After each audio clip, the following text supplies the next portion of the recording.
انہیں نہیں پتا کہ سب سے زیادہ جہنم میں دھکا دینے والی چیز زنا نہیں ہے، شراب نہیں ہے، سود نہیں ہے، جوا نہیں ہے، ہاں ڈاکہ نہیں ہے، گانا نہیں ہے، عریانی نہیں ہے، فحاشی نہیں ہے، ماں باپ کی نافرمانی نہیں ہے، ہاں کیا ہے، نماز کا چھوڑنا نہیں ہے، روزے کا چھوڑنا نہیں ہے، زکوٰۃ کا چھوڑنا نہیں ہے، حج کا نہ کرنا نہیں ہے، کیا ہے؟ ارے کیا ہے؟ اور میرے نبی کا سنو، وَهَلْ يَكُبُّ النَّاسِ فِي نَارِ جَهَنَّمَ إِلَّا حَصَائِدُ أَلْسِنَتِهِمْ۔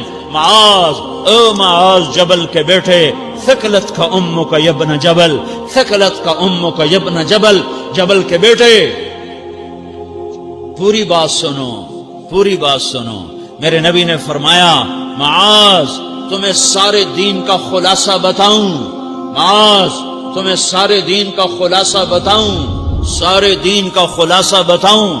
کہ اجل یا رسول اللہ، یا ما ہوا یا رسول اللہ، وہ کیا ہے یا رسول اللہ؟ ضرور یا رسول اللہ۔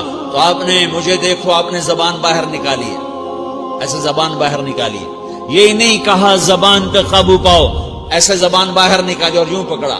زبان سے دل آزاری کے بول، غیبت کے بول، تانے کے بول، دل آزاری کے بول، ذلیل کرنے والے بول، عورت ہو یا مرد ہو، آج سب برابر ہو چکے ہیں۔ پہلے عورتیں مشہور تھیں کہ یہ تانے بہت دیتی ہیں، یہ دل آزاری کے بول بڑے بولتی ہیں۔ آج کا مرد بھی ایسا ہے، آج کی عورت بھی ایسی ہے کہ وہ زبان کے ایسا زہر ہے اس کے اندر کہ ناگن میں بھی ایسا زہر نہیں ہوتا جیسے آج میری تیری زبان کا زہر ہے۔ کالے سانپ میں اتنا زہر نہیں ہوتا۔